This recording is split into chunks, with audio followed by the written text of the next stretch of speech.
I'm here, I understand, because it is CND's, the Campaign for Nuclear Disarmament's 50th anniversary.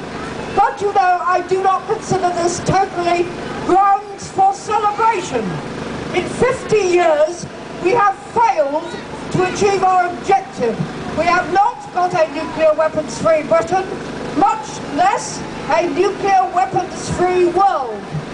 However, during these 50 years, there have been some important victories along the way, many of them the consequence of public protest. I would mention the fact that today we are all able to breathe and eat without having our intake poisoned. And this is because of the Test Ban Treaty, stopping tests to the atmosphere, which was prompted by quite a bit by public protest decades ago. I would refer to the fact that there are several states which did have nuclear weapons and have renounced them. South Africa, 2 or 3 of the former Soviet republics, arguably North Korea, and indeed Libya renounced its plans to develop weapons of mass destruction, including nuclear weapons. And we have nuclear-free zones around the world. So I'm not here just to talk about British achievements, but successful protests all over the place. What is not widely known is a significant protest in the United States.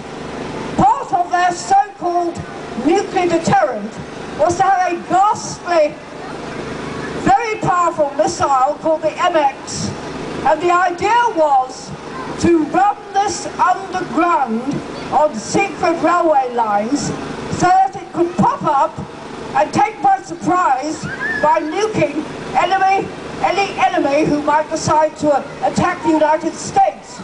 But this was going to cause so much upheaval in many of the western states, particularly the state of Utah, that the residents weren't having it.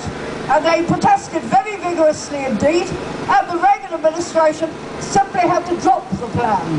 Now, if that is an example we should take courage from and be encouraged by, then I don't know what is. I don't think it's a widely known example. Also, the anti-ballistic missile treaty, sadly now repealed, but it came about partly at the time because US citizens living on the eastern seaboard didn't fancy having interceptor missiles which would explode over their country and bring down enemy missiles, consequently irradiating them, the residents on the eastern coast of the United States. And so great was their protest, this contributed to the decision to have the anti-ballistic missile treaty, which unfortunately no longer persists. Which leads me straight into the fact that we have major campaigns to wage in this country at the moment, which CND is focusing on. We may have had some victories in the past 50 years, we still have a long way to go and a great deal of campaigning to do. And one of these, of course, is to stop the planned development of so-called defensive missile bases. And we shouldn't be deceived, they are not for defense at all. The plan is to have bases which would enable the USA to launch first strikes about countries they might deem to be an enemy with impunity, on the assumption they could be protected by the presence of these bases. In fact, we're supposed to be having 2 down south in Yorkshire, interceptor missile and a radar base, Menwith Hill and Finding Dales. They would make Britain a target for attack. They wouldn't protect us at all. So it behoves us to protest vigorously about these. They also are conducive to a revival of the Cold War, because the plan is to have these bases, some of them in Poland and Czechoslovakia, and the people of those countries won't wear it.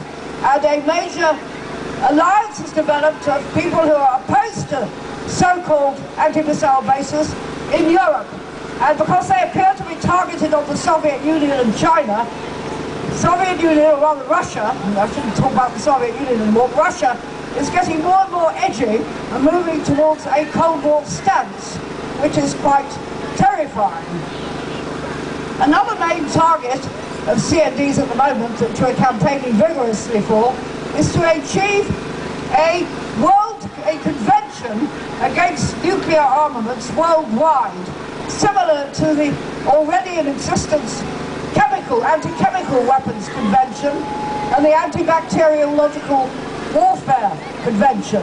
And in fact, the draft of a treaty for such a convention has been posted with the United Nations by Costa Rica, and it will be the subject of discussion at Nuclear Non-Proliferation Treaty deliberations. This leads me into what is the central target of peace activists in Scotland, namely, of course, the Trident missile and these absurd and nefarious plans to so-called renew it, in effect to, in quotes, improve it, to make it even more deadly than it is already.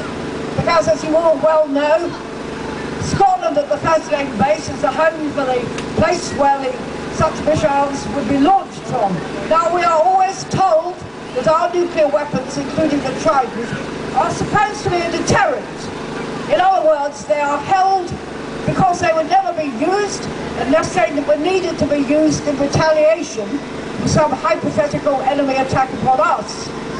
But they're not, in fact, weapons for retaliation, deterrents at all. They are first strike preemptive weapons. They were so designed that they should be. They are extremely accurate, obviously intended to take out small enemy sites, missile bases and military facilities in what is deemed to be an enemy country.